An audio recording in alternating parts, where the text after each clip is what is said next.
اعوذ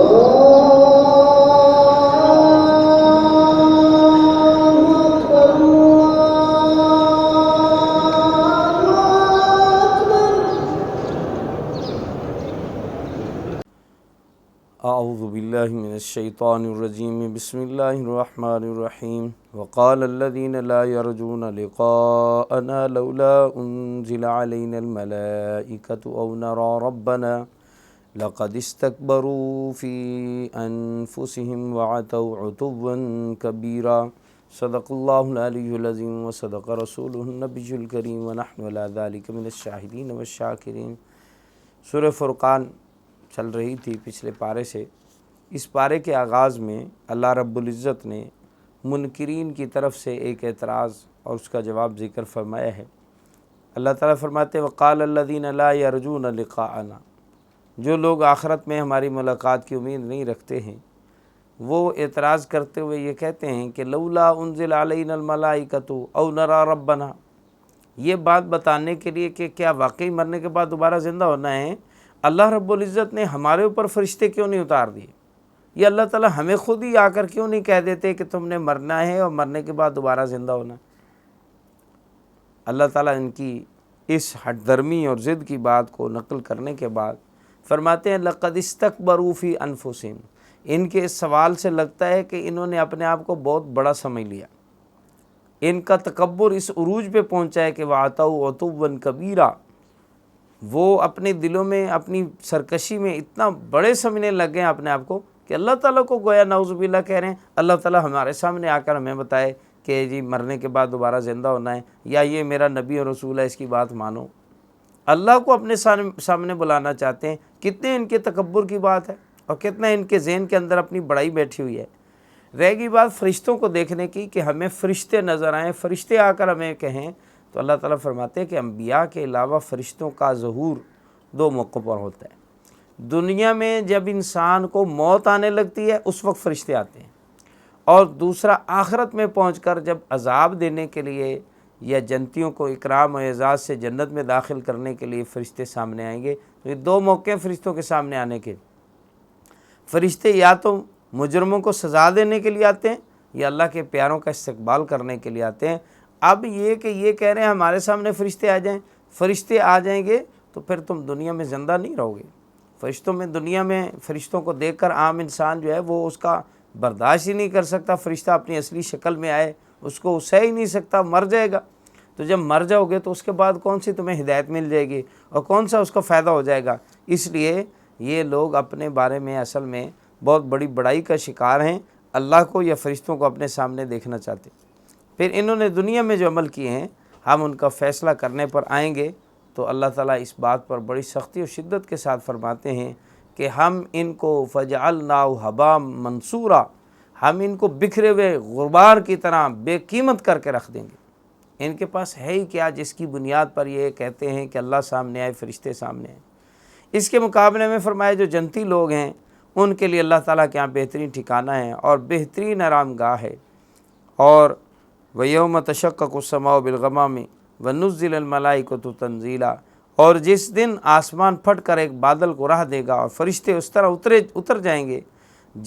جس طرح کہ ان کا ایک تانتا بند گیا ہے، تو اللہ رب العزت اس دن یہ اعلان فرمائیں گے کہ آج کے دن حکومت اور حکمرانی اللہ رحمان ذات کی ہے۔ اور جب یہ اعلان ہو جائے گا کہ آج حکمرانی اللہ کی ہے اور اللہ تعالیٰ فیصلہ کرنے کے لیے اپنی عدالت سجا چکے ہیں، اللہ فرماتے کان یوما وکان یوما علی الکافرین عسیرا، اس دن یہ کافروں پہ دن بڑا بھاری ہوگا، بڑا سخت دن ہوگا ان کے لیے، آزمائش کے اعتبار سے، ان کو سزائیں دینے کے اعتبار سے یہ بہت سخت دن ہوگا۔ اور جب یہ معاملات سامنے آ جائیں گے تو ان کو اپنی حقیقت کھل کے سامنے آ جائے گی۔ یہی کافر جو دنیا میں اپنی بڑائی کے دعوے کر رہے تھے، فرمایا وَيَوْمَ يَعُضُّ الظَّالِمُ عَلَىٰ يَدَيْهِ، اپنے ہاتھ کاٹیں گے اور کہیں گے ہائے ہے کاش ہم نے رسول کے ساتھ اپنی دوستی نبھائی ہوتی اور رسول کو اپنا رہبر و رہنما مانا ہوتا، اور کاش ہم نے فلاں کو اپنا دوست نہ بنایا ہوتا۔ فلاں سے مراد جس نے بھی ان کو دنیا میں بہکایا یا دنیا میں غلط راستے پہ لگایا، اس میں فلاں ہر ایک اس کو شامل ہے، اور ساتھ ہی یہ کہیں گے کہ شیطان نے تو ہمیں برباد کر کے رکھ، اس وقت سارا الزام شیطان پہ ڈال دیں گے۔ اللہ کے نبی صلی اللہ علیہ وسلم کے بارے میں یہاں اللہ رب العزت ایک جملہ ذکر فرماتے ہیں جو ہم سب کے لیے بھی بہت زیادہ سوچنے اور سمجھنے پر مجبور کر دینے والا جملہ ہے۔ فرمایا وقال الرسول یا ربی ان قوم اتخذوا ھذا القرآن مہجورا، اور رسول صلی اللہ علیہ وسلم اس موقع پر کہیں گے اے میرے رب، میری قوم نے اس قرآن کو چھوڑ دیا تھا۔ اللہ کے نبی صلی اللہ علیہ وسلم شکوہ کریں گے، اللہ کے حضور میں شکایت کریں گے کہ میری قوم نے قرآن کو چھوڑ دیا تھا۔ اب میری قوم سے کیا مراد ہے؟ حضرات مفسرین فرماتے ہیں کہ اگرچہ بات پیچھے جو چل رہی ہے آگے چل رہی ہے وہ کافروں کے بارے میں، اس سے قوم سے مراد کافر قوم کی طرف اشارہ ملتا ہے، اور زیادہ تر اسی بات کو ترجیح دی جاتی ہے کہ ظاہر قرآن چھوڑنے والی قوم کافر قوم ہی ہو سکتی ہے،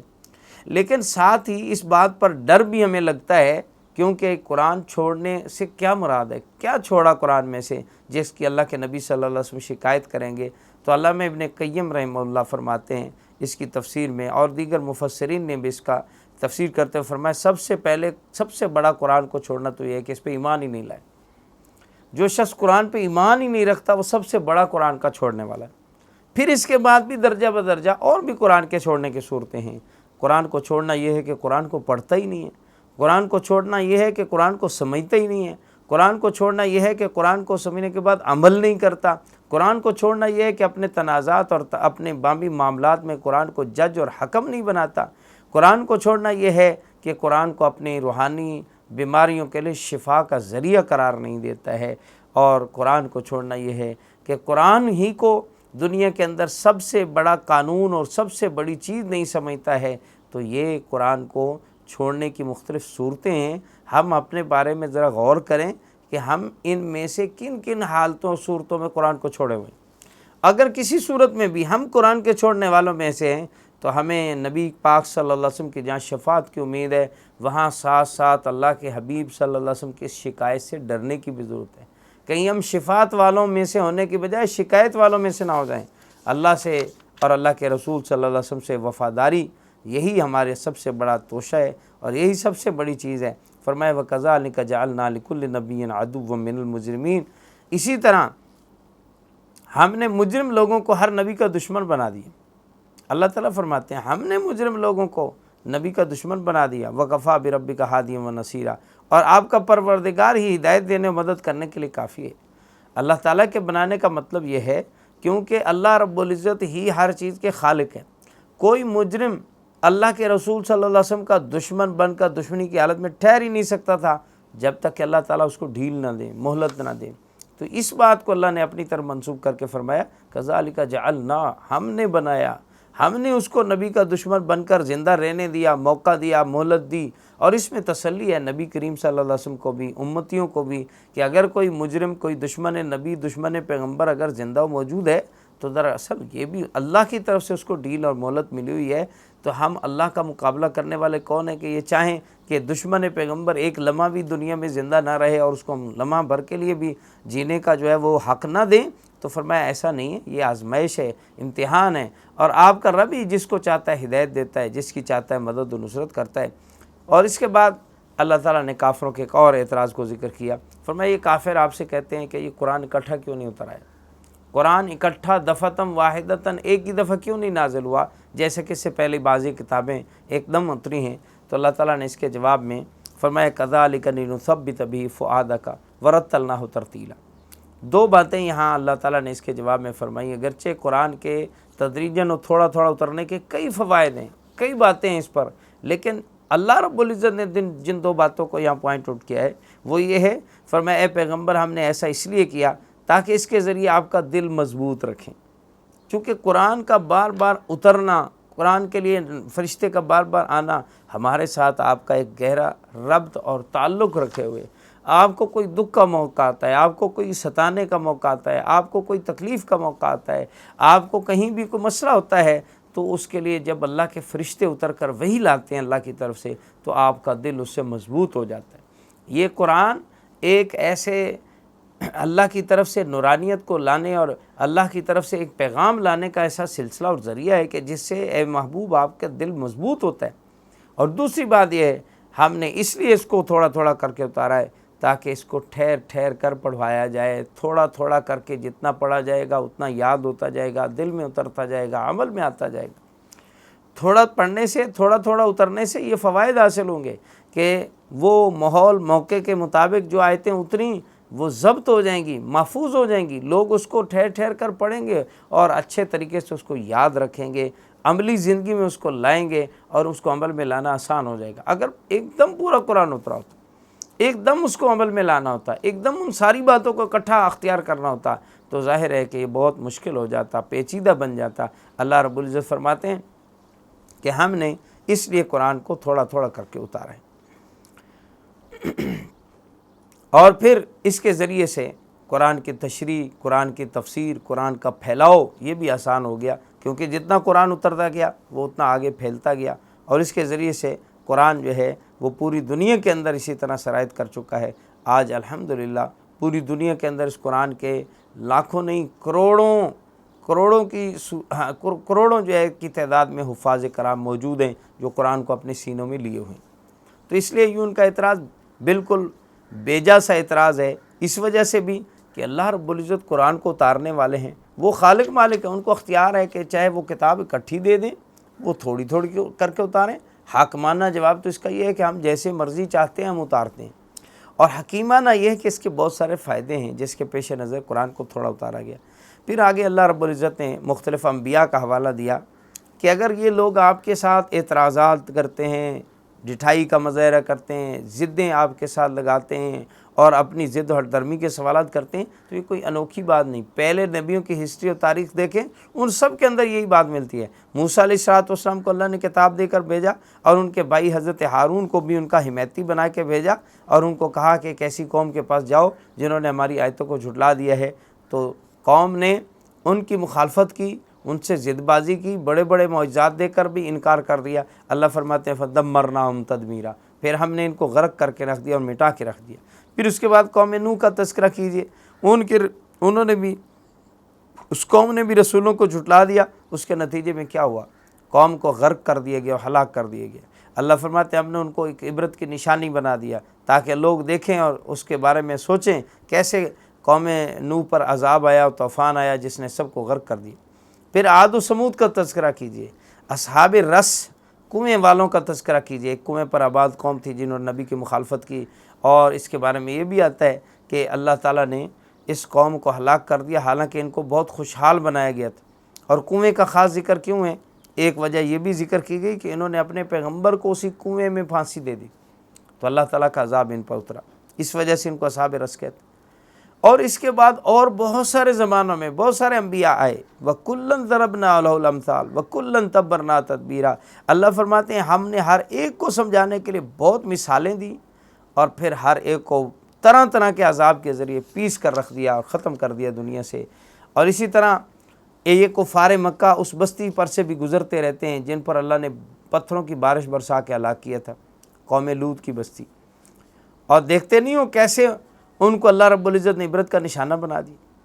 تو یہ ساری مثالیں دے کر اللہ رب العزت فرماتے ہیں وَإِذَا رَأَوْكَ إِن يَتَّخِذُونَكَ إِلَّا هُزُوًا هَٰذَا الَّذِي بَعَثَ اللَّهُ رَسُولًا۔ فرمایا کہ یہ ساری عبرتیں نصیحتیں جاننے کے باوجود پھر بھی ان لوگوں کے سامنے حقیقت کچھ نہیں ہے، اور یہ سمجھتے ہیں کہ اس نبی و پیغمبر کا جھٹلانا یا مذاق اڑانے کا آسان و سہل سی بات ہے، اور جب آپ کے پاس سے گزرتے ہیں کہتے ہیں هَٰذَا الَّذِي بَعَثَ اللَّهُ رَسُولًا، اچھا اس شخص کو اللہ نے رسول بنا کے بھیجا۔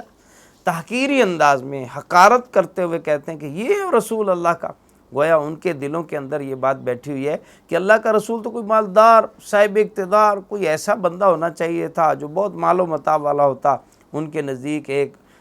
مکے کے یتیم کے اوپر پیغمبری جچتی نہیں ہے، چونکہ مال و دولت ان کے رگ و ریشے میں اترا ہوا ہے، حرص و ہوس کے وہ پجاری بنے ہوئے ہیں، تو وہ چاہتے ہیں کہ جہاں ہماری حرص پوری ہوتی ہے، جہاں ہماری خواہشیں پوری ہوتی ہیں، جس شخص سے ہمیں مالی مفادات حاصل ہو سکتے، وہ نبی و رسول ہوتا تو چلو ہمیں بھی کچھ دنیاوی فائدہ ہو جاتا۔ وہ نبی کو بحیثیت نبی کو بحیثیت اللہ کا نمائندہ ہونے کے، اللہ کی طرف سے احکام سننے کے، ان چیزوں کو بالکل بالا طاق رکھے ہوئے ہیں، وہ دنیا کے مفادات میں مست ہیں، جیسے کہ پہلی ساری قومیں گزریں اور ان پر اللہ کے عذابات آئے، اور عذابات کے بعد جا کر ان کو احساس ہوا اور وہ سمجھتے تھے کہ ہاں اب واقعی ہماری غلطی تھی، کاش ہم نبی کی بات مان لیتے۔ تو یہ لوگ بھی یہی کچھ کر رہے ہیں، اور جب عذاب آئے گا تو پھر یہ لوگ بھی مانیں گے کہ ہاں ہماری غلطی ہے، اور اللہ کا عذاب تو ایسی چیز ہے، کبھی دن میں کبھی رات میں کسی وقت بھی اللہ کا عذاب آ سکتا ہے، ان کو اس سے ڈرتے رہنا چاہیے۔ اب اس بات کے لیے اللہ تعالیٰ نے مختلف اپنے دلائل کو ذکر کیا، اپنی قدرت کی باتیں ذکر کی کہ کیا اللہ عذاب لا سکتا ہے؟ اللہ کی قدرت تمہارے سامنے نہیں ہے؟ فرمایا دیکھو تو صحیح، اللہ وہ ذات ہے جو ہواؤں کو چلاتا ہے، جو خوشخبری سنانے بارش سے پہلے آ جاتی ہے، پھر اللہ بارش کے ذریعے سے ساری زمین کو تر کر دیتا ہے، اور اس کے بعد اس زمین کے اندر ایسی رویدگی پیدا کرتا ہے، لِنُحْيِيَ بِهِ بَلْدًا مَيْتًا، کہ اللہ تعالیٰ فرماتے ہیں اس کے ذریعے ہم بنجر بیاباں زمین کو زندہ کر دیتے، پھر اس کے ذریعے سے ہم سیراب کرتے ہیں، انسانوں کو بھی جانوروں کو بھی، بہت سارے انسان بھی اس بارش سے سیراب ہوتے ہیں، ان کو بھی اس بارش کے بہت سارے فوائد پہنچتے ہیں۔ لیکن آپ دیکھو تو صحیح، ان ساری باتوں کو سامنے رکھتے ہوئے کہ کیسے ایک بارش کے ذریعے اللہ کتنے جانوروں کو، انسانوں کو، کتنوں کو فائدہ بھی دے رہے ہیں، اگر اللہ چاہیں اسی بارش کو بڑھا دیں، عذاب بنا دیں پھر، لیکن اس نصیحت سے سوائے انکار کے، سوائے ناشکری کے، اور اکثر انسانوں کو کوئی فائدہ نہیں پہنچتا۔ اور فرمایا کہ اگر ہم چاہتے تو ہر بستی میں الگ اپنا ڈرانے والا، اپنا پیغمبر اور رسول بھیج دیتے، لیکن کافروں نے پھر بھی انکار ہی کرنا تھا، ضد ہی کرنی تھی، لہٰذا آپ ان کی ضد کی طرف نہ جائیں، بلکہ وجاہدہم بہ جہادا کبیرا، آپ ان کافروں کی بات مت مانیے، اور یہ آپ کو ہدایت اور حق کے پیغام کو پھیلانے سے روکنا چاہتے ہیں۔ ان کی تو خواہش ہی یہ اعتراض کریں آپ کے اوپر، جو ہے وہ اس قسم کی باتیں کریں کہ جس سے آپ کا دل ایسے تنگ ہو جائے کہ آپ کام چھوڑ کر بیٹھ جائیں کہ جاؤ جہاں جانا ہے تم چلے جاؤ، میں تمہیں کچھ نہیں کہتا۔ آپ اس طرح تنگ دل ہو کر ان کی جب بات یہ کہہ کر چھوڑ دیں گے اپنے کام کو، تو ان کا مقصد پورا ہو جائے گا، اور ان کا مقصد پورا ہو گیا تو گویا ایسا سمجھا جائے گا کہ آپ نے کافروں کی اطاعت کر لی، آپ نے ان کی بات مان لی اور ان کی بات پوری ہونے دی۔ اس لیے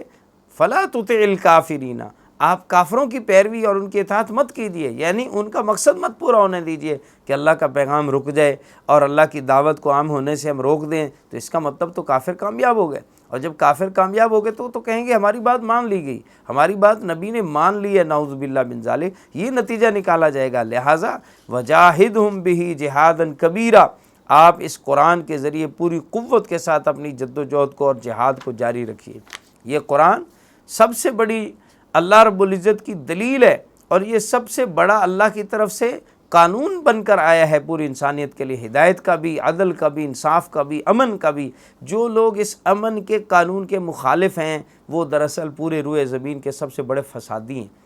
اگر آپ نے ان کے فساد کو چلنے دیا اور اس قرآن کے نظام کو نافذ نہ کیا تو یاد رکھیے پوری روئے زمین فساد سے بھر جائے گی۔ اس فساد کو ختم کرنے کا ذریعہ اللہ رب العزت کا حکم اور جہاد ہے۔ آگے اللہ نے مزید ایک اور دلیل دی، فرمایا کہ دیکھو اللہ وہ ذات ہے جس نے دو سمندروں کو اکٹھا ساتھ چلا دیا، اور ایک سمندر ہے جو کھاری پانی والا، دوسرا میٹھا ہے، اور دونوں کے درمیان میں اللہ ایسا پردہ ڈالا ہوا ہے کہ جو کسی کو نظر نہیں آتا۔ اللہ نے ایسی رکاوٹ کھڑی کر دی ہے کہ ادھر والا پانی اس میں اور دوسرا والا پانی اس میں شامل نہیں ہوتا۔ اور اللہ وہ ذات ہے جس نے تمہیں ایک پانی سے بشر بنا دیا، وجعلہ نسبا وصہرا، اور پھر اللہ نے تم ایک انسان، ایک فرد تھے، تمہارا نسبی رشتہ، تمہارا سسرالی رشتہ بنا کے تمہیں ایک قوم میں، خاندان میں بدل دیا، اور تمہاری ایک اکثریت بنا دی، تمہارے پاس انسانوں کا ایک ایسا بہت بڑی جماعت اکٹھی کر دی جو تمہارے غم خوار ہیں، جو تمہارے اپنے ہیں، جو تمہارے ساتھ اپنائیت رکھنے والے ہیں۔ ان کے دلوں میں یہ جذبے ڈالنے والا کون ہے؟ اللہ ہے۔ اللہ ہے جو ہر چیز پہ قادر ہے، وَكَانَ رَبُّكَ قَدِيرًا۔ اور فرمایا آگے کہ اللہ کے ماں سوا کے پجاری ذرہ برابر بھی یہ نہیں سوچتے کہ جن چیزوں کی ہم پوجا پاٹ کر رہے ہیں وہ نہ تو نفع کی مالک ہے نہ نقصان کے، ان کی عبادت کرو کچھ دیتے نہیں، کوئی فائدہ نہیں، نہ کرو تو کوئی سزا نہیں دے سکتے۔ پھر بھی کافر لوگ محض اللہ کے مقابلے میں ان چیزوں کی پشپناہی کے لیے اور غیر اللہ کو تقویت دینے کے لیے اور گناہوں کو اپنے برقرار بحال رکھنے کے لیے اس شرک و کفر میں ڈوبے چلے جا رہے ہیں، بڑھتے چلے جا رہے ہیں۔ کافروں کے کفر کا اور شرک کا اصل سبب یہ نہیں ہے کہ ان کو ان بتوں کے اندر کوئی بڑی قوت نظر آ گئی ہے، اصل بات یہ ہے کہ اس سے ان کا ایک اتحاد قائم رہتا ہے، ایک ہی بت کے سارے پجاری ہیں، متحد رہیں گے۔ آگے اصل ان کا جو دین ہے، ان کا جو مذہب ہے، اللہ فرماتے ہیں وہ ان کی خواہشات ہیں۔ کیا آپ نے نہیں دیکھا ایسے شخص کو جس نے اپنی خواہشات کو اپنا خدا بنا رکھا ہے؟ یہ اصل میں جتنے بھی اللہ کے ماں سوا کو پوجنے والے ہیں، چاند سورج ستاروں کو پوجنے والے ہوں، بتوں کو پوجنے والے ہوں، یہ سب کا ایک ہی معال و نتیجہ ہے کہ یہ دراصل خواہش کے پجاری، کیونکہ ہر ایک کی خواہش وہاں پوری ہوتی ہے۔ اللہ کو ماننے میں اپنی خواہشات پہ کنٹرول کرنا پڑتا ہے، اللہ کی ماننی پڑتی ہے، اور اللہ کی ماننے میں اپنی خواہشیں اللہ پہ قربان کرنی پڑتی ہیں، اور یہ لوگ اپنی خواہش کو قربان نہیں کرنا چاہتے، اس لیے ایسا معبود چاہتے ہیں کہ جو ہمیں روکے نہ، ہمیں ٹوکے نہ کہ یہ کیا کر رہے ہو، یہ تو حرام ہے، یہ حلال ہے، یہ جائز ہے، یہ ناجائز ہے۔ اس قسم کی کوئی بات، کوئی تعلیم جن سے نہ ملتی ہو، وہ ان کو خدا بنانا چاہتی۔ اور ایمان والوں کو اللہ تعالیٰ نے یہاں پر اس بات پہ ابھارا ہے کہ دیکھو اللہ رب العزت کی ذات وہ ہے جو تمہیں زندگی دیتی ہے، جو موت دیتی ہے، تم اسی کی تسبیح و تعلیل کرو، اور وہی اللہ ہے جو اپنے بندوں کے گناہوں سے خوب واقف بھی ہے اور وہ سزا دینے پہ بھی قادر ہے۔ تو اللہ میں یہ صفات ہیں کہ وہ نفع بھی دے سکتے ہیں، نقصان بھی دے سکتے ہیں، اور اس کا نفع پھیلا ہوا ہے آپ کے سامنے۔ اللہ وہ ذات جس نے آسمان و زمینوں کو 6 دنوں میں پیدا کر دیا، پھر عرش پہ مستوی ہوا، فاسأل بہ خبیرہ، فرمایا وہ کون ہے؟ رحمان ہی تو ہے، ذرا اس کے بارے میں اگر نہیں جانتے ہو، خود نہیں پتہ تمہیں رحمان کا، تمہیں اللہ کے تعارف حاصل نہیں ہے، تو ذرا جاننے والوں سے پوچھ تو لو، جاننے والوں سے پوچھو تو صحیح، جو اللہ کے بارے میں جانتے ہیں، اللہ کی معرفت رکھنے والے عارفین ہیں، ان سے پوچھو اللہ کے بارے میں، تمہیں وہ بتائیں گے۔ اور ہم میں سے اکثریت ایسی ہے جو اپنے رب سے بے خبر ہے، اور اللہ تعالیٰ یہی شکوہ یہاں فرما رہے ہیں کہ میرے بندوں کو کیا ہو گیا ہے، یہ مجھ سے بے خبر ہیں، مجھ سے بے تعلق ہیں، ان کو میرا تعارف نہیں۔ ہم نے دنیا کی ہر چیز کا تعارف سیکھا، اور سب چیزوں کی تعریفات دنیا میں ہم کر رہے ہیں، لیکن ایک چیز ہے جس کی تعریف سے، جس کے تعارف سے ہم محروم ہوئے پھر رہے ہیں، اور وہ ہے اللہ کا تعارف۔ اللہ اپنا تعارف خود قرآن میں کراتے ہیں، آپ قرآن پڑھیں تو صحیح، آپ کو ہر صفحے پہ ملے گا اللہ اپنا تعارف کراتے ہیں۔ میں وہ اللہ ہوں جس نے آسمان زمین بنائے، جو تمہاری شارگوں سے زیادہ قریب ہوں، جو تمہارے خون کو جاری کرنے والا ہوں، تم سانس سانس میں میرے محتاج ہو۔ تو اس اللہ کا تعارف ہمیں نہیں، تعارف ہوتا تو ہم اللہ کے ساتھ ویسا معاملہ نہ کرتے جیسا آج کر رہے۔ اور فرمایا جب انہیں کہا جاتا ہے رحمان کو سجدہ کرو، تو یہ بڑی ڈٹھائی کے ساتھ کہتے ہیں کون رحمان، کس رحمان کا سجدہ کریں؟ اللہ فرماتے ہیں کہ دیکھو انہیں اللہ سے سوائے نفرت کے اور کچھ بھی نہیں۔ تبارک الذی جعل فی السماء بروجا وجعل فیہا سراجا وقمرا منیرا۔ آپ ان کو تعارف کراؤ، رحمان وہ ہے جو بڑی عظیم الشان ہستی ہے، جس نے آسمان میں بروج بنائے، اور جس نے سورج کو چراغ بنایا، اور جس نے چاند کو چمکتا ہوا بنایا، جس نے تمہاری رات اور دن کو ایک دوسرے کے پیچھے لگایا۔ اور جب یہ ساری باتیں تمہارے سامنے آئیں تو ہونا تو یہ چاہیے کہ اللہ کے شکر میں جھک جاؤ، اللہ کے شکر میں اللہ کے سامنے اطاعت گزار بن جاؤ، لیکن ایسا نہیں۔ اللہ کے مخصوص بندے ہیں جو اللہ سے پیار کرتے ہیں اور اللہ تعالیٰ کے سامنے جھکنے والے ہیں۔ وہ کون ہیں؟ اس سورہ فرقان کے اس آخری رکوع میں اللہ نے ان کا کچھ تعارف کرایا، ان کی صفات گنوائی، مختصر طور پہ گنتا ہوں۔ فرمایا وہ کون ہیں؟ عباد الرحمن۔ اللہ نے ان کا تعارف لفظ عباد الرحمن سے کرایا۔ فرمایا وہ رحمان کے بندے ہیں، رحمان کے سامنے عاجز رہتے ہیں، رحمان کے غلام ہیں۔ پیچھے کہا کافر کہتے ہیں رحمان کون؟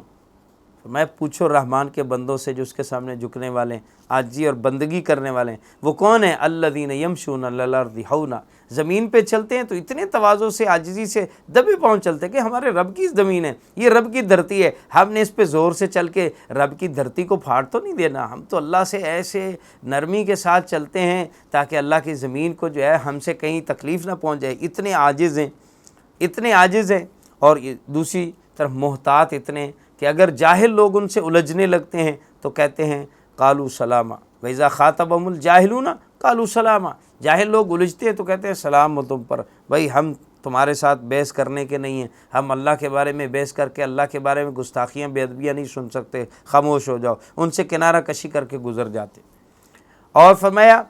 ان کی راتیں سجدوں اور قیام میں گزرتی ہیں، راتوں پوری رات عبادت میں گزار دیتے ایسے نیک لوگ۔ اور یہ ان کی ساری صفات کے ساتھ اللہ کے ساتھ معاملہ یہ، بندوں کے ساتھ معاملہ یہ، جاہلوں سے الجھتے نہیں، راتوں کو سجدے قیام، اور فرمایا پھر بھی اللہ سے ڈرتے اتنے ہیں، اللہ سے دعائیں مانگتے ہیں یا اللہ ہم سے جہنم کا عذاب پھیر لے، اس لیے کہ جہنم کا عذاب بہت زیادہ ہلاک کر دینے والا، برباد کر دینے والا ہے، اور وہ بہت بری جگہ ہے رہنے کے اعتبار سے۔ اور پھر ان کی اگلی صفت فرمایا کہ یہ خرچ کرنے میں نہ تو بہت زیادہ مال خرچ کر کے فضول خرچ بنتے ہیں، نہ بہت بخیل بنتے ہیں، بلکہ میانہ روی پر عمل کرتے ہیں، اور یہ اللہ کے ساتھ کسی اور کو شریک نہیں ٹھہراتے، کسی نفس کو ناحق قتل نہیں کرتے، زنا نہیں کرتے، کیونکہ قاتل، زانی اور جو مشرک ہے اس کا ٹھکانہ اسامہ وادی ہے جہنم میں ہے، یضاعف لہ العذاب یوم القیامہ ویخلد فیہ مہانا، فرمایا اس کو دگنے پہ دگنا عذاب ہوگا اور وہ ہمیشہ کے لیے ذلت کے ساتھ جہنم میں پڑا رہے گا۔ ہاں، اس سے بھی نکلنے والے وہ لوگ ہیں جو توبہ کر لیں، ایمان لائیں، نیک عمل کر لیں، اللہ تعالیٰ ان کے گناہوں کو نیکیوں میں بدل دیں گے۔ اولئک یبدل اللہ سیئاتہم حسنات، کیا مطلب اس کا؟ گناہوں کو نیکیوں میں بدلنے کا مطلب کیا ہے؟ فرمایا ایک تو یہ کہ پہلے کفر میں تھے، اب ایمان لے آئے، تو پہلے کفر کی وجہ سے گناہ کیے جا رہے تھے، ایمان کی وجہ سے اب نیکیاں کیے جا رہے ہیں، اللہ نے ان کے گناہوں کو توبہ کی بدولت نیکیوں میں تبدیل کر دی۔ یعنی جو پہلا ملکہ سیئات ان کے اندر تھا، جو گناہ کرنے کی صلاحیت تھی، اللہ نے اس کو نیکی کی صلاحیت میں بدل دیا، تو گویا گناہ نیکیوں میں بدل گئے۔ پہلے گناہ کے ٹریک پہ چل رہے تھے، اب نیکی کے ٹریک پہ چلنا شروع ہو گئے، یہ ہے گناہوں کا نیکیوں میں بدل جانا۔ اور دوسرا معنی یہ بھی کیا گیا ہے کہ واقعتاً اللہ تعالیٰ ان تائبین کو جو واقعی دل سے سچی ندامت کے آنسو بہا کر توبہ کر لیتے ہیں، اللہ ان کے حقیقتاً گناہوں کو نیکیوں میں بدلیں گے۔ بروز قیامت ایسے ایمان والوں کو بلائیں گے اور اس کی نیکیاں، اس کے گناہ گنوائیں گے، اور گناہ گنانے کے بعد فرمائیں گے اے فرشتوں اس کی ساری گناہوں کو نیکیوں میں بدل دو۔ تو وہ آگے سے جواب میں کہے گا یا اللہ میرے تو کچھ اور گناہ بھی ہیں جو ابھی گنوائے نہیں گئے، وہ فلاں فلاں گناہ اس کا تذکرہ نہیں ہوا، اس کے بدلے میں بھی نیکی دے دو۔ تو یہ انسان بڑا عجیب ہے، حریص ہے کہ جب گناہ صرف گناہ کی صورت میں تھے تو ڈر رہا تھا کہیں جہنم میں نہ بھیج دیا جائے، جب کہا گیا کہ یہ تو نیکیوں میں بدل گئے تو پھر اپنے گناہ خود بتانا شروع ہو جاتا ہے کہ ہاں یہ بھی ہے، ان کے بدلے میں بھی کچھ مل جائے۔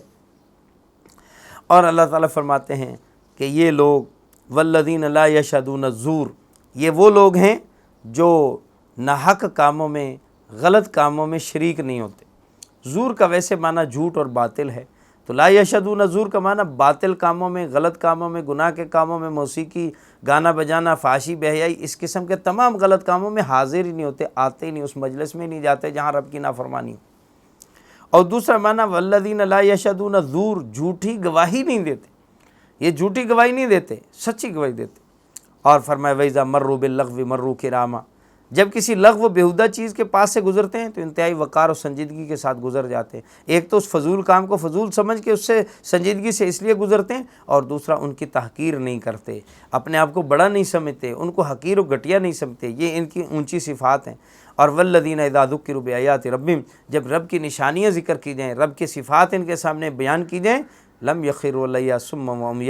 وعمیانا، تو بہرے اندھے پر کر نہیں گرتے، بلکہ بڑی بصیرت کے ساتھ، سوچ سمجھ اور دانائی کے ساتھ ان نشانیوں کو اپنے دل میں جگہ دیتے ہیں اور اللہ کی اطاعت کی طرف لگ جاتے ہیں، اللہ کا شکر بجا لاتے ہیں۔ اور یہ وہ لوگ ہیں جو اپنے رب سے التجائیں کرتے ہیں کہ اے رب ہمیں آپ نے نیک بنایا، ہماری اولادوں کو، ہماری بیویوں کو بھی ایسا نیک بنا دے، ایسا متقی بنا دے کہ ہم ان متقیوں کے امام بن جائیں، کیونکہ ہمیں تو نے سربراہ تو بنایا ہے، یا اللہ سربراہ فاسقوں کا نہ بنانا، گناہ گاروں کا نہ بنانا، بلکہ ہمیں متقیوں کا سربراہ بنانا۔ اور یہ وہ لوگ ہیں اللہ فرماتے ہیں جن کو ہم ان کے صبر کی وجہ سے، ان کے بلند حوصلے کی وجہ سے، اعلیٰ اخلاق کی وجہ سے جنت کے بالا خانے ان کو عطا فرمائیں گے، ہمیشہ ہمیشہ اس میں رہیں گے۔ حسنت مستقرا و مقاما، جہنم کے بارے میں کہا تھا بہت برا ٹھکانہ ہے، جنت کے بارے میں فرمایا بہترین ٹھکانہ اور اونچی منزل ہے۔ اور قل ما یعبؤ بکم ربی لولا دعاؤکم فقد کذبتم فسوف یکون لزاما، فرمایا کافرو تم نے حق کو جھٹلا دیا تو یہ جھٹلانا تمہارے گلے پڑ کے رہے گا اور اس کی سزا تمہیں بہت سخت ملے گی۔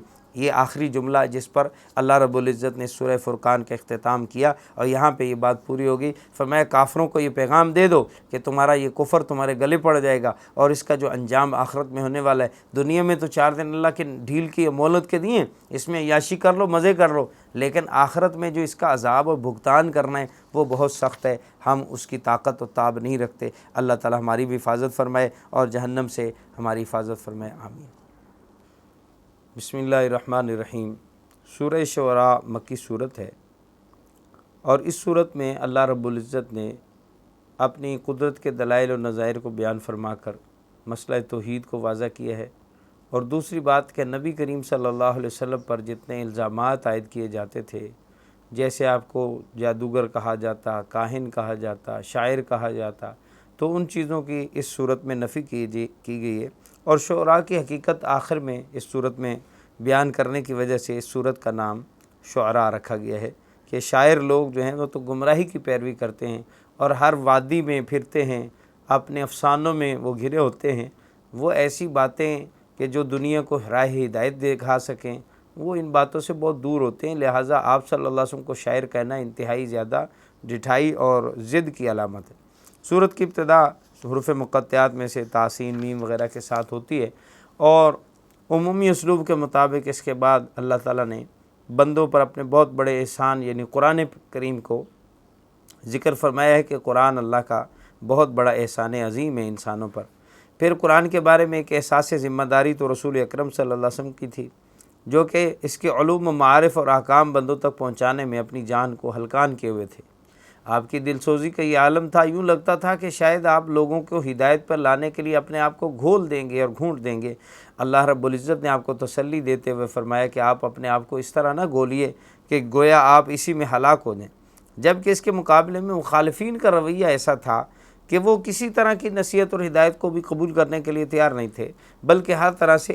اعراض ہی کر رہے تھے۔ اب ایسے اعراض کا نتیجہ کیا ہوتا ہے؟ اللہ تعالیٰ نے اس کے لیے کچھ انبیاء کے واقعات یہاں پر بیان فرمائے، جن میں سب سے پہلا قصہ حضرت موسیٰ علیہ السلام کا ہے کہ اللہ تعالیٰ نے ان کو نبوت عطا فرما کر فرعون اور اس کے درباریوں کے پاس بھیجا ہے، اور اس موقع پر جو فرعون کے اور موسیٰ علیہ السلام کے درمیان مکالمہ ہوا، اس کی چند ایک اہم جزیات یہ ہیں کہ فرعون نے سب سے پہلے اپنے احسانات ذکر کیے کہ میں نے آپ کی تربیت کی، میرے گھر میں آپ پلے بڑھے، پھر بھی آپ مجھے رب نہیں مان رہے، اللہ رب العالمین کی بات کر رہے ہیں۔ حضرت موسیٰ علیہ السلام نے فرمایا کہ تمہارا احسان جتلانے کا تمہیں کیسے حق حاصل؟ تم نے تو میری پوری قوم کو غلام بنا رکھا تھا، اور اس غلامی کے بعد پھر تم نے بچوں کو قتل کرنا شروع کر رکھا تھا، جس کے نتیجے میں میری والدہ نے مجھے صندوق میں ڈالا اور اس کے نتیجے میں میں تمہارے گھر میں پہنچا یا تمہارے ہاں پرورش ہوئی، تو میری پرورش تمہارے گھر میں ہونے کا اصل سبب تمہارا ظلم ہے، آپ کے ظلم کی وجہ سے میں یہاں تک پہنچا ہوں، ورنہ میں اپنے گھر میں پلا بڑا ہوتا۔ تو اس کے احسان کو بالکل باطل کر دیا، رد کر دیا۔ پھر فرعون نے قتل کا واقعہ یاد دلایا کہ اچھا آپ تو وہی ہیں، ہمارے گھر میں ہی پلے بڑے اور پھر ہمارے قوم کا ایک بندہ آپ نے قتل کر دیا تھا۔ موسیٰ علیہ السلام نے فرمایا کہ وہ جان بوجھ کر میں نے نہیں مارا تھا، بلکہ میں تو جھگڑے کو ختم کرنے کے لیے اس کو مکہ مارا تھا، جس کی وجہ سے وہ مر گیا، اور یہ خطاً غلطی سے شیطان نے دراصل یہ کام ایسا کروا دیا کہ وہ بندہ مارا گیا، اور اس کی وجہ سے مجھے پھر یہاں سے جانا پڑا۔ فرعون نے پھر بطور تکبر و استہزاء کے کہا اچھا ذرا تعارف کراؤ کہ رب العالمین کون ہے؟ کون رب العالمین ہے جس کی طرف سے آپ رسول ہونے کے دعوے دار ہیں؟ کہا میرا رب وہ ہے جس نے ارض و سما کو پیدا کیا، اور ان دونوں میں جو کچھ ہے سب کچھ اسی نے پیدا کیا، اور زمین و آسمان کے درمیان حکم اسی کا چلتا ہے، تمہیں بھی اس نے پیدا کیا، تمہارے آباء و اجداد کو بھی اس نے پیدا کیا۔ جب فرعون کو یہ بات کہی کہ تمہیں اور تمہارے آباء و اجداد کو بھی پیدا کیا، تو اس بات پر وہ مزید سٹپٹایا اور کہنے لگا کہ اچھا آپ کے پاس اس رب العالمین کی طرف سے اگر آپ آئے ہیں، اس کا تعارف آپ کرا رہے ہیں، تو آپ کے پاس کیا معجزہ ہے، کیا نشانی ہے آپ کے پاس کہ آپ واقعی اللہ کے رسول ہیں؟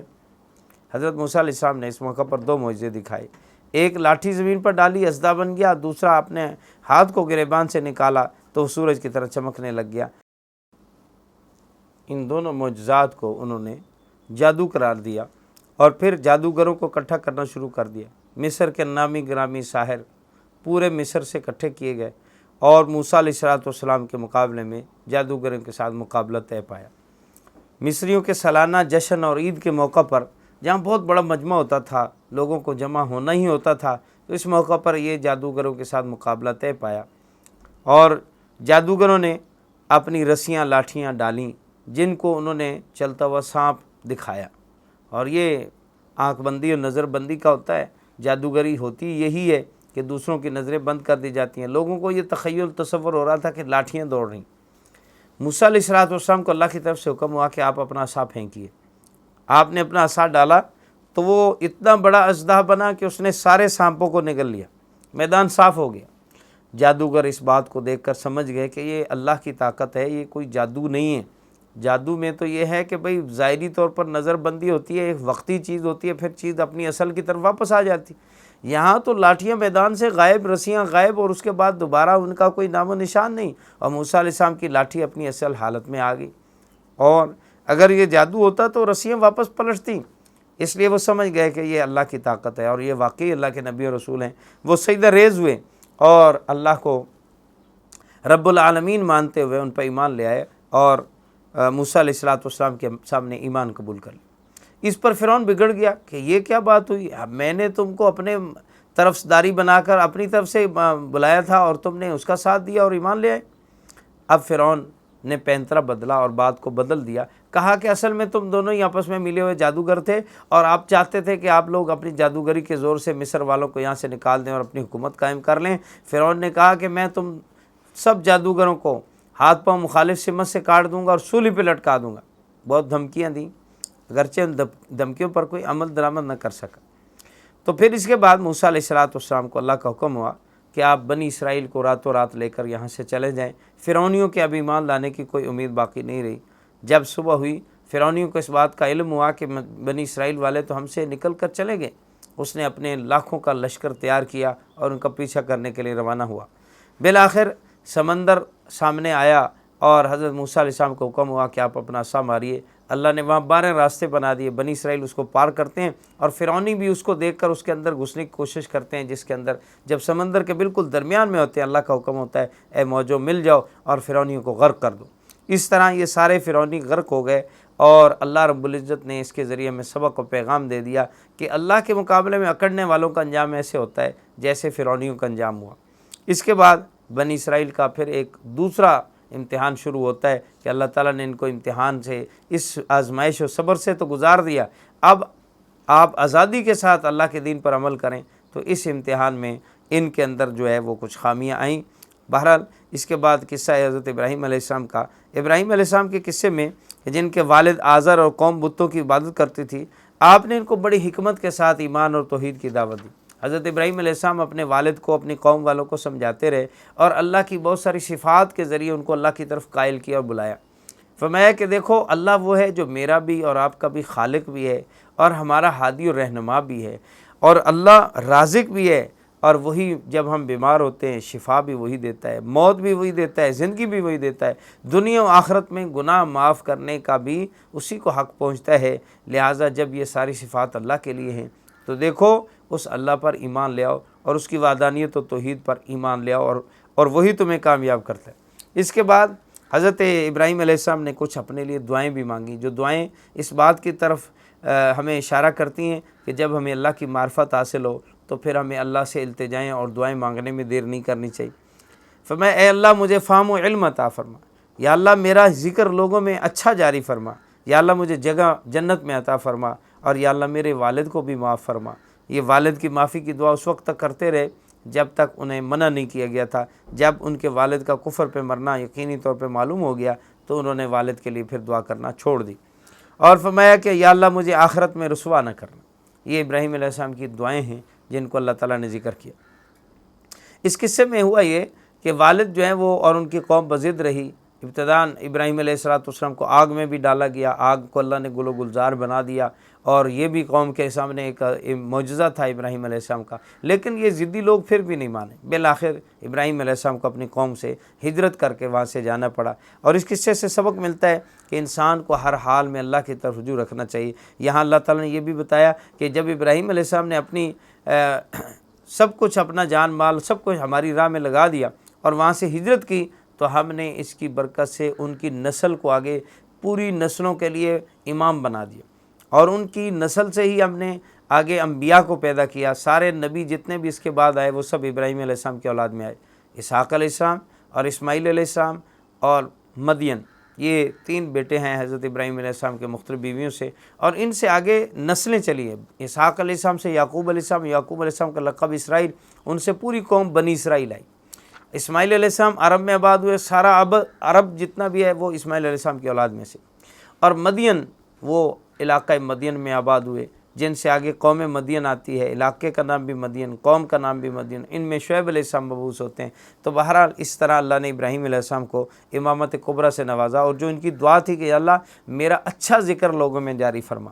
یہ اچھا ذکر آج تک جاری ہے۔ اللہ تعالیٰ نے یہ دعا قبول فرمائی کہ ابراہیم علیہ السلام کو یہودی ہوں، عیسائی ہوں، مشرک ہوں، مسلمان ہوں، سب لوگ اپنا بڑا اور جد امجد سمجھتے ہیں۔ مشرک شرک کے باوجود ان کو اپنا بڑا سمجھتے تھے کہ ہمارے بڑے تو ابراہیم علیہ السلام ہیں، حالانکہ شرک بھی کر رہے تھے، اور ابراہیم علیہ السلام شرک سے سخت متنفر، بلکہ بتوں کو پاش پاش کرنے والے اور بتوں کو توڑنے والے بت شکن ہیں، اور یہ بتوں کے پجاری ہیں۔ تو ان کے درمیان میں آپس میں تو بہت ایک دوسرے کے خلاف تضاد ہے عمل کے اعتبار سے، لیکن پھر بھی ان کو بڑا سمجھتے تھے، ان کو عزت کرتے تھے۔ اس کے بعد نوح علیہ السلام کا قصہ ہے۔ نوح علیہ السلام نے اپنی قوم کو 950 سال تک ایمان کی دعوت دی،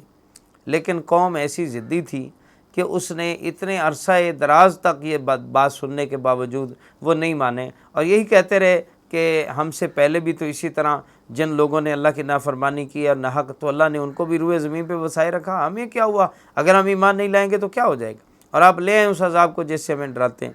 بالآخر اللہ تعالیٰ نے اس قوم پر سب سے پہلا عذاب بھیجا۔ اس سے پہلے کسی قوم پر اجتماعی عذاب نہیں آیا تھا، بلکہ اس قوم سے پہلے کوئی بگڑی ہوئی ایسی کافر قوم تھی ہی نہیں، بلکہ سب مومن تھے۔ جو ایمان و کفر کی جنگ چھڑی ہے وہ نوح علیہ السلام کی قوم سے ہے، اور پھر ان کو اللہ تعالیٰ نے نشان عبرت بناتے ہوئے طوفان نوح کے اندر غرق کر دی۔ اور اس سے ہمیں یہ بھی سبق ملتا ہے، اور اللہ تعالیٰ نے یہاں پر یہ بھی فرمایا کہ دیکھو ہدایت میں جسے چاہتا ہوں اسی کو ملتی ہے۔ اگر ہدایت کسی نبی کے سمجھانے سے ملتی تو 950 سال کا عرصہ کو معمولی عرصہ نہیں ہے سمجھانے کے لیے یا بتانے کے لیے یا سیکھنے کے لیے یا وقت و حالات سے سبق لینے کے لیے معمولی موقع نہیں تھا، سمجھنے کے لیے بہت عرصہ تھا، لیکن ان کے قسمت میں ہدایت نہیں تھی، ہدایت نہ ملی۔ اسی طرح چوتھا قصہ حضرت ہود علیہ السلام کا ہے۔ یہ قوم عاد کے نبی تھے، اور دنیا میں اللہ تعالیٰ نے ان کو نمایاں خصوصیات میں سے یہ خصوصیت دی تھی، جسمانی قوت، عمر کی طوالت، خوشحالی کے اعتبار سے دنیا کی نمایاں ترین قوم تھی یہ، اور انہیں اللہ تعالیٰ نے بلا ضرورت بھی بڑے بڑے محلات تعمیر کرنے کی طاقت عطا کی تھی۔ بہت بڑے محل بنائے انہوں نے دنیا میں آباد ہونے کے لیے اور دنیا میں رہنے کے لیے۔ انہوں نے سوچا تھا کہ ہم نے ایسے محل بنا دیے ہیں کہ بس یہ اب ختم نہیں ہوں گے اور یہ طوفانوں کا بھی مقابلہ کریں گے، لیکن اللہ کے نبی کی دعوت کو ٹھکرانے کے نتیجے میں اس قوم پر اللہ کا عذاب آیا، اور اللہ تعالیٰ نے ان کو نشان عبرت بنا دیا۔ ایسے پڑے تھے جیسے کھجور کے لمبے تنے پڑے ہوتے ہیں، ہوا نے ان کو پٹک پٹک کے مارا۔ 8 دن تک ان کے اوپر مسلسل اللہ تعالیٰ کی آندھی اور ہوا چلتی رہی، اور ان کو بالکل ایسے کر دیا جیسے کھایا ہوا چورا ہوتا ہے۔ فرمایا اس قصے سے ہمیں نصیحت یہ ملتی ہے کہ فضول خرچی سے، نمود و نمائش سے، بلا ضرورت تعمیرات سے اور تکبر سے، یاد رکھیے دنیا کے اندر رہنے سے کچھ بھی نہیں ملتا، بلکہ ان تمام چیزوں کا انجام بہت برا ہوتا ہے۔ صالح علیہ السلام کا قصہ اس کے بعد 5ویں نمبر پر ہے۔ صالح علیہ السلام کی قوم کو قوم سمود کہا جاتا ہے۔ دنیاوی مادی وسائل، رزق کی فراوانی، امن، تحفظ، سرسبز باغات اور پہاڑوں کو تراش کے گھر بنانا جیسی انجینئرنگ سے یہ لوگ واقف تھے، اور انہوں نے اس بات کا بڑا انتظام کیا تھا کہ ہم سے پہلے 2 قومیں جو ہے وہ ہلاک ہو چکی ہیں اللہ کے عذاب میں۔ ایک پر پانی کا عذاب آیا ہے، دوسری پر ہوا کا عذاب ہے۔ ہم کچھ ایسا کریں کہ ایسا کام کریں کہ جس سے ہوا کے عذاب سے یا پانی کے عذاب سے ہم بچ جائیں۔ تو اونچے پہاڑوں پر جا کے پہاڑ تراش کے ادھر اپنے گھر بنا کے رہائشیں بنا کے رہ رہے ہیں کہ پہاڑ کو تو نہ ہوا ہلا سکتی ہے، نہ پہاڑ کے اندر پانی داخل ہو سکتا ہے جلدی سے۔ بہت بلندی پر جب گھر ہوگا اور اس کے بھی دہانے اور دروازے ایسے ہوں گے کہ اگر پانی آنے بھی لگے تو ہم اس کا دروازہ بند کر دیں اور کسی طرف سے پانی آنے کی ہمدرفت نہ ہو تو پانی سے بھی بچ جائیں گے، ہوا سے بھی، تو اب کیسے عذاب آئے گا؟ یہ انسان کی ہمیشہ سے فطرت رہی ہے کہ انسان عموماً ایسے عذابات اور ایسی چیزوں کو سوچ کر یہی سوچتا ہے کہ ہم کوئی اپنا دنیاوی سسٹم ایسا، سبب ایسا لگا لیں کہ جس سے اللہ کا آنے والا عذاب بھی ہم سے ٹل جائے اور وہ اللہ بھی ہمیں کوئی نقصان نہ پہنچا سکے، نعوذ باللہ۔ تو دراصل یہ انتہائی محدود سوچ ہے، تنگ نظری ہے۔ اگر اللہ کی قدرت کو اور اللہ کے اسباب کو دیکھا جائے تو جس ذات نے اسباب پیدا کیے ہیں اس کے پاس خزانوں کی کوئی کمی ہے؟ اللہ کوئی محدود تھوڑی ہے کہ وہ عذاب آئے گا تو ہوا سے ہی آئے گا یا اللہ تعالیٰ پانی سے ہی کسی کو ہلاک کرے گا۔ اللہ کے پاس تو عذاب کی کئی نوعیں، چنانچہ اللہ نے اس قوم پہ عذابات بھیجے تو ایک تو چیخ کا عذاب بھیجا اور نیچے زلزلے کا عذاب۔ زلزلے اور چیخ کا ایک نئی نوعیت کا عذاب اللہ نے بھیج دیا۔ بھئی اللہ کے خزانے تو بہت بھرے پڑے۔ اصل بات انسان کے لیے ہدایت کا راستہ یہ ہوتا ہے کہ انسان اللہ کو راضی کرنے کی فکر کرے۔ جب اللہ راضی ہو جائے گا تو اس کا عذاب اللہ خود ہی ٹال دے گا، اللہ آنے والے عذاب کو ٹال دے گا، جیسے قوم یونس سے ٹال دیا۔ تو اللہ کی قدرت پر یقین رکھتے ہوئے اللہ کو منانا اور اللہ کو راضی کرنا، دراصل یہ وہ روش ہے جو انسان کو محفوظ کر سکتی ہے۔ ورنہ دنیاوی اسباب وہ سب پیدا کیے ہوئے کس کے ہیں؟ وہ ان اسباب کے اندر سے اپنی طاقت ہٹا دے یا ڈبل ڈال دے، اس کو سب طاقتیں، وہ چاہے تو آگ کو گلو گلزار بنا دے، وہ چاہے تو پانی سے رستے دے دے، اور وہ چاہے تو انہی پانیوں کو ہلاکت کا باعث بنا دے۔ یہ سب کچھ اللہ نے ان تمام انبیاء کے واقعات میں ہمیں دکھایا، اور اس میں ہمیں سبق دیا کہ دیکھو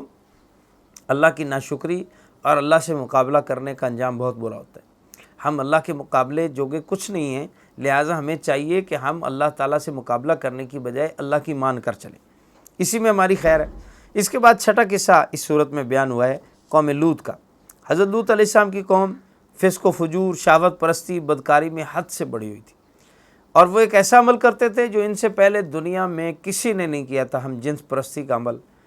ایسا عمل کہ جو حیوان بھی کرتے شرما جائیں، حیوان بھی یہ کام نہیں کرتے سوائے بندر و خنزیر کے۔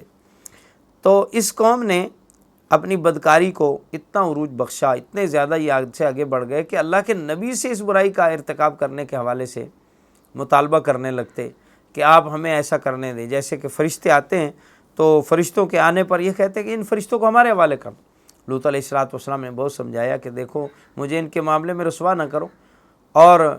آپ کو اللہ رب العزت نے بیویاں عطا کی ہیں، آپ اپنی خواہش جائز طریقے سے وہاں پوری کرو۔ تو یہ کہنے لگے کہ آپ ہمیں نصیحتیں نہ کریں، ہمیں یہ باتیں نہ سمجھائیں، اور ہم نے آپ کو کتنی دفعہ سمجھایا کہ سارے جہان کے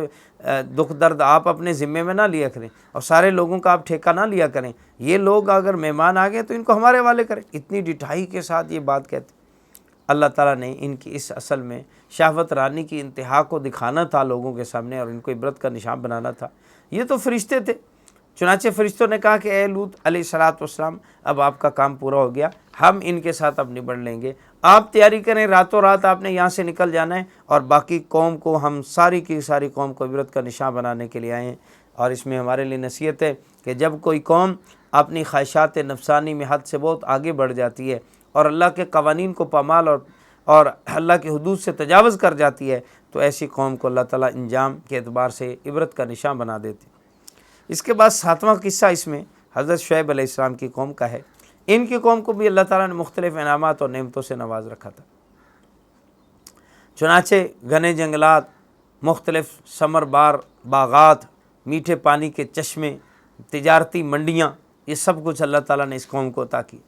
لیکن ان کے اندر ایک طرف تو اگر اللہ کی نافرمانی اور اللہ کے حقوق کی حکم عدولی تھی، تو دوسری طرف ان کے گناہوں میں یہ بات بھی تھی کہ حقوق العباد میں بہت زیادہ ڈنڈی مارتے، ناپ تول کی کمی کرنا، دوسروں کے حقوق غصب کرنا، یہ ان لوگوں کا وتیرہ بن چکا تھا۔ اور حضرت شعیب علیہ السلام نے ان کو بہت سمجھایا کہ اے میری قوم والو، اللہ نے تمہیں رزق کی فراوانی دی ہے، اتنا کچھ دیا ہے، اگر تم حرام کو چھوڑ کر اللہ کے دیے ہوئے بقیہ مال پر بھی اکتفا کرو تو تمہاری نسلوں کے لیے بہت ہے، اتنا کچھ تو اللہ نے تمہیں دیا ہے۔ باقی حرص و حوث کی تو انتہا کوئی نہیں، بندہ چاہے کہ مجھے اور مل جائے اور مل جائے، تو وہ تو پیٹ ایک جہنم کی طرح ہے جو کہتا ہے حل میں مزید، حل میں مزید، اور لاؤ اور لاؤ۔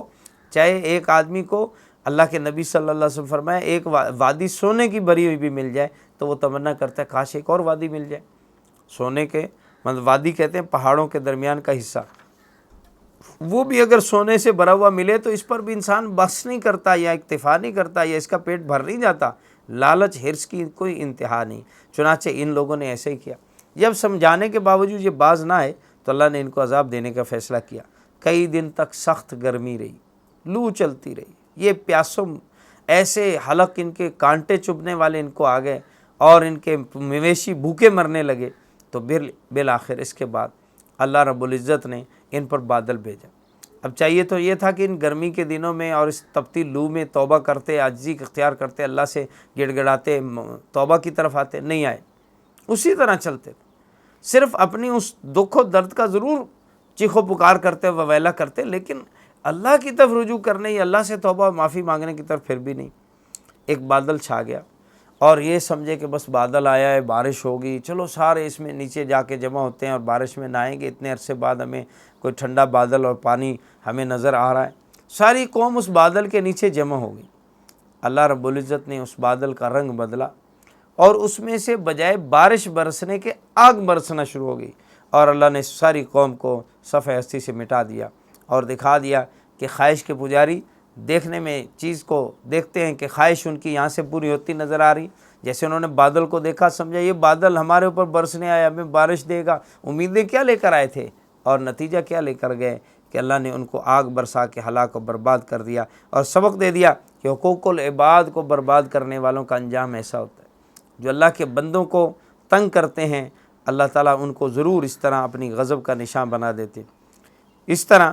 سورت کے اختتام پر اللہ تعالیٰ مشرکین کے باطل اعتراضات کی تردید کرتے ہیں اور شعراء کی مذمت بیان کرتے فرماتے ہیں کہ آپ کو اے پیغمبر صلی اللہ علیہ وسلم یہ شاعر کہتے ہیں، شاعر کہنا تو آپ کے شان شان ہی نہیں، شاعر لوگ تو وہ ہوتے ہیں گندے میلے کچیلے رہتے ہیں، اپنی آرزوؤں اور خواہشات کے پیچھے پڑے ہوتے ہیں، ہر وادی میں اپنے تصورات میں گھومتے پھرتے ہوتے ہیں۔ ہاں سوائے ایمان والے شعراء کے کہ جو ایمان اور نیک عمل کرنے والے ہیں وہ اللہ کی پاکی کی تسبیح بیان کرنے میں اپنی شاعری صرف کرتے ہیں، اللہ کے نبی صلی اللہ علیہ وسلم کی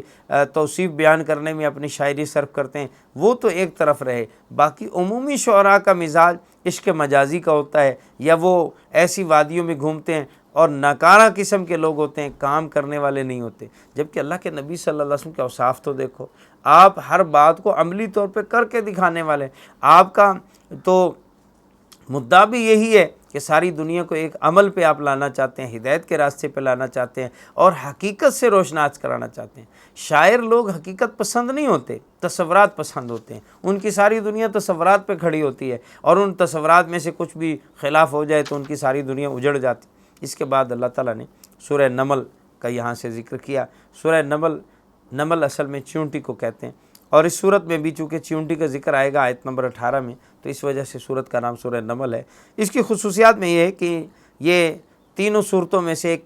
صورت ہے جو جس ترتیب سے نازل ہوئی اسی ترتیب سے قرآن میں موجود ہے۔ سورہ شعراء، نمل، قصص یہ اسی ترتیب سے آئیں اور اسی ترتیب سے قرآن میں بھی موجود ہیں، یہ بھی ایک ان کی خصوصیت ہے۔ حروف مقطعہ سے تحسین سے اس صورت کا آغاز ہوتا ہے، اور اس کے بعد عموماً قرآن پاک میں اللہ تعالیٰ نے حروف مقطعات کے بعد قرآن پاک کی عظمت بیان کی ہے، اور یہ ایک سبق دیا ہے، اصل میں پیغام دیا ہے کہ یہ جتنے حروف مقطعات الف لام میم، الف لام را، طاسین، یاسین وغیرہ ہیں،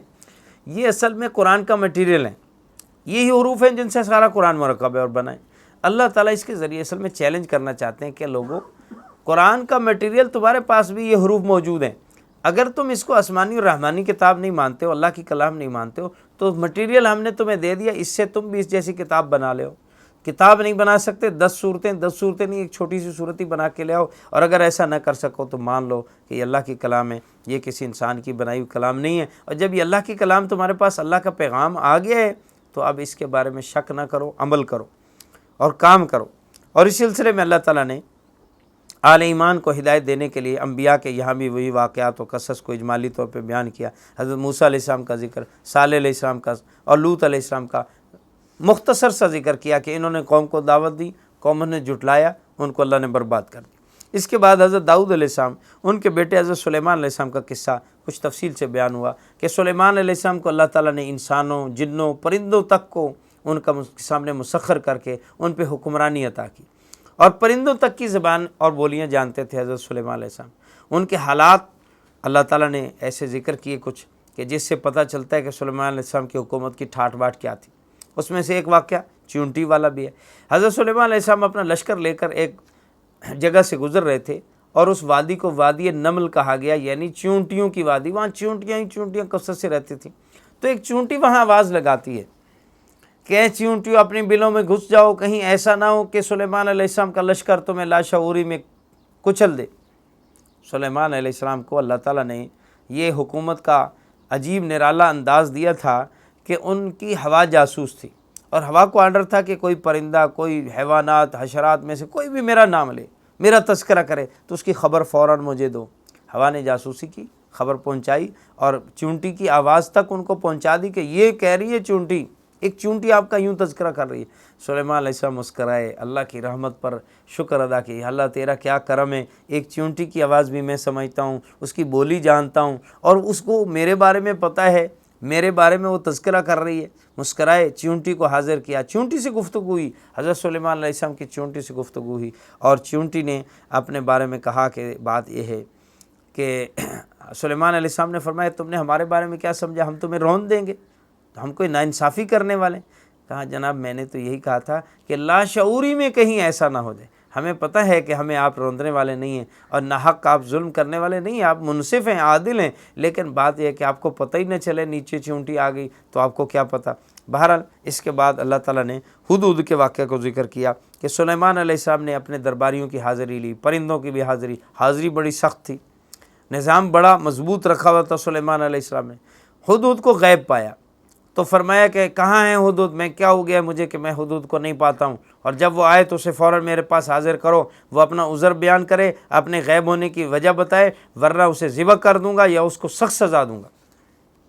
ہدہد واپس آتا ہے پلٹ کر، اسے حاضر کیا جاتا ہے تو ہدہد بتاتا ہے کہ میں ایک ایسی قوم کو دیکھ کر آ رہا ہوں،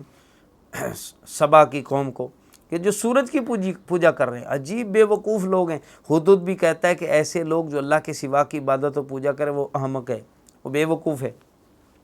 میں ایک بڑی بے وقوف قوم کو دیکھا ہے، ان کے اندر دو خامیاں ہیں، ایک خامی ان کی یہ ہے کہ وہ اللہ کو چھوڑ کر سورج کی پوجا کرتے ہیں، اور ان کی دوسری خامی یہ ہے کہ وہ ایک عورت کو حکمران بنائے ہوئے ہیں، ملکہ بلقیس کو انہوں نے اپنا حکمران بنا رکھا۔ حضرت سلیمان علیہ السلام نے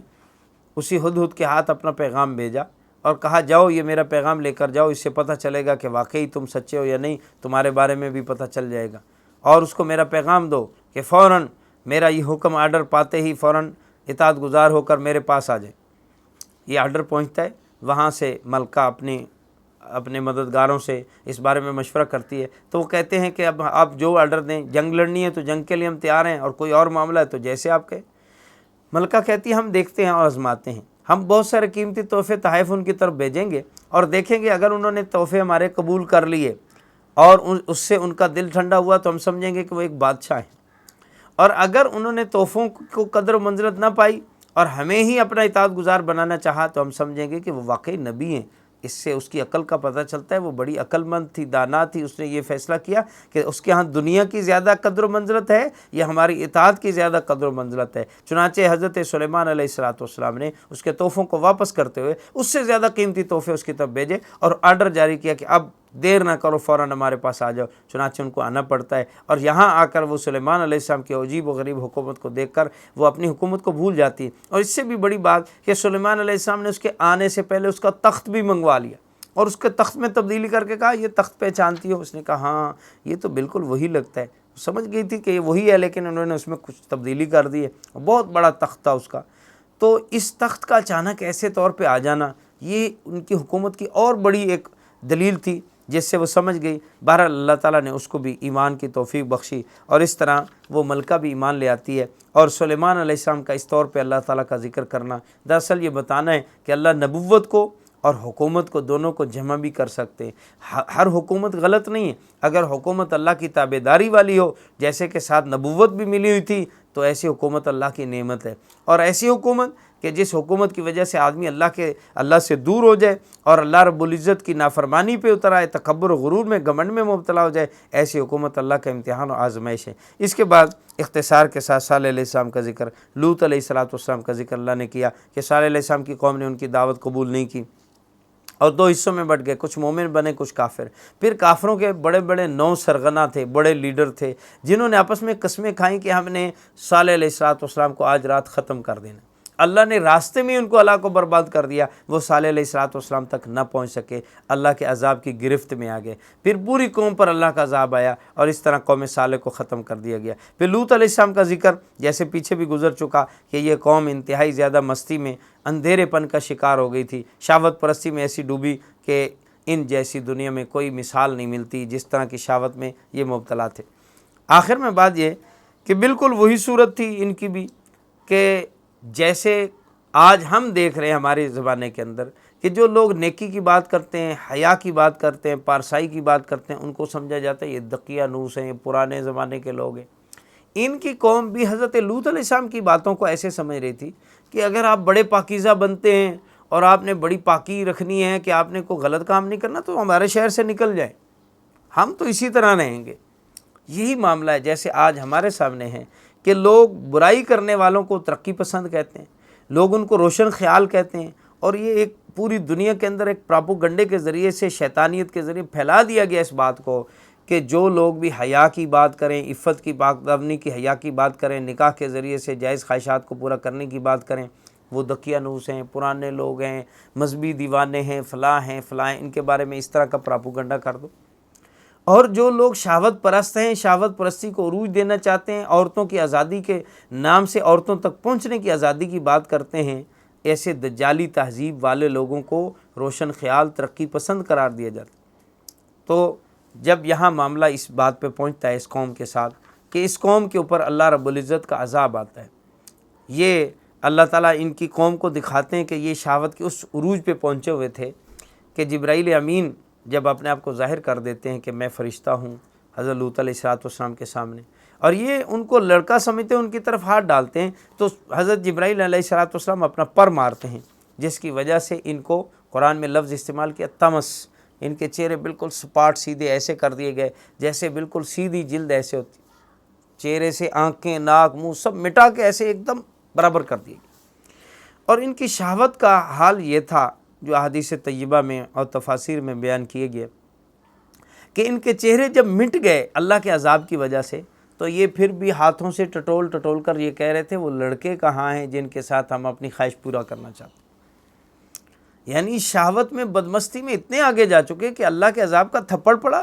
چہرے برباد ہو گئے، چہرے مسخ ہو گئے، توبہ کرتے اللہ سے معافی مانگ لیتے، اس حالت میں بھی اس وقت بھی معافی کی طرف نہیں آئے، پھر بھی ان کی شہوت ان کی اس ہدایت طلب کرنے والی فطرت پہ غالب تھی، اور اس طرح انہوں نے پھر بھی یہی شہوت طلب کی۔ تو اس کے بعد اللہ تعالیٰ نے حکم دیا کہ ان کی بستیوں کو اٹھاؤ اور آسمان سے نیچے پٹکو اور ان پہ پتھراؤ کر کے ان کو ہلاک کر دو۔ یوں اس قوم کا پتہ دنیا سے صاف کر دیا گیا، اور دنیا کو یہ بتا دیا گیا کہ جب بھی کوئی قوم شہوت پرستی و بے حیائی میں اس عروج و اس ناج پہ پہنچے گی، جیسے یہ سدومی پہنچے تھے، یہ قومیں لوط والے، ان کے علاقوں کا نام سدوم تھا اور ان کے قوم کو سدومی کہا جاتا، جیسے یہ سدومی پہنچے تھے شہوت پرستی میں، اس حد تک چلے گئے، تو اللہ تعالیٰ نے ان کو نشان عبرت بنا دیا۔ آج بھی دنیا کی ایک بہت بڑی تعداد اس سدومی عمل کے اندر مبتلا ہے، اور دوسروں کو بھی اس کے اندر رنگنا چاہتے ہیں، بلکہ اس کو آپ دیکھیں کہ قانونی شکل دے دی گئی۔ ہم جنس پرستی کو اپنی اسمبلیوں میں اور پارلیمنٹ میں انہوں نے پاس کر دیا ہے کہ یہ قانون جواز اس کو حاصل ہے، اور اس کے باوجود وہ اپنے آپ کو ترقی یافتہ کہتے ہیں، اپنے آپ کو روشن خیال کہتے ہیں، اور قرآن کی ان باتوں کو، قرآن کی ان تعلیمات کے بارے میں ان کا تبصرہ یہ ہوتا ہے کہ یہ انسانی حقوق کے خلاف باتیں ہیں جو قرآن میں ہیں، نعوذ باللہ۔ وہ شہوت پرستی کو انسانی حق قرار دے رہے ہیں اور بے حیائی کو اپنے لیے ترقی کی دلیل قرار دے رہے ہیں۔ یہ انسان کی عقل کی مت ماری جانی۔ جب انسان عقل سے بالکل پیدل ہو جاتا ہے، ہدایت سے بہت دور چلا جاتا ہے، تو پھر اس قسم کی بے ایمانہ باتیں، جانوروں والی باتیں کرتا ہے کہ جس کی وجہ سے نہ اسے حق حاصل ہوتا ہے نہ ہدایت حاصل ہوتی ہے۔ ہدایت حاصل ہونے کا واحد راستہ اللہ کے نبیوں کی تعلیمات کا راستہ ہے، اور نبیوں کی تعلیمات کی صورت میں اب محفوظ ترین ہمارے پاس جو ایڈیشن ہے وہ قرآن ہے۔ اللہ تعالیٰ ہمیں قرآن کی ان تعلیمات کی طرف رجوع کرتے ہوئے حق و ہدایت کے صحیح راستے کو پہچاننے کی اور عمل کرنے کی توفیق عطا فرمائے۔